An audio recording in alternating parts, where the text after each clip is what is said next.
Greetings, comrades. Let's go ahead and knock out chapter 16 in capital. 16 is titled The Production of Absolute and Relative Surplus Value. So really we just have a few definitions to go over for this chapter. First, he begins by talking about the cooperative character of the labor process. And we're just talking about as things are industrialized, people, rather than being independent like makers, tinkerers, all work together on these factory floors. We can think about Henry Ford revolutionizing that industry and how the assembly line process came to be. So it's essentially the beginnings of that during Marx's time. He talks about surplus value as a self-expansion of capital. And we use these, the capitalists use these methods of efficiency, like machinery, to increase their profit. We are reducing the socially necessary labor time to produce a commodity, and that gives more time for surplus labor.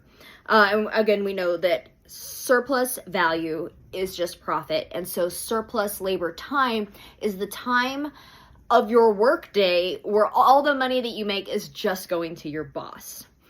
Here he talks about natural wealth in two different ways. Natural wealth as nature, as the soil, the plants, the animals, the things that we collect from nature.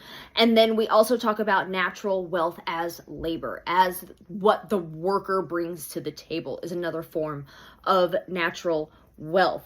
So the title of the chapter was Absolute and Relative Surplus Value.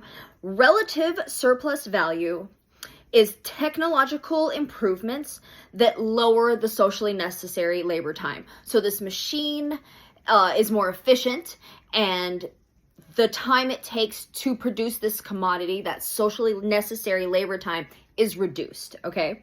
And then absolute surplus value is increasing the time of the working day. And so the capitalists learned that rather than forcing people to work this 14-hour day where by the end of it, you're exhausted, you might be getting injured, you're just not working very efficiently.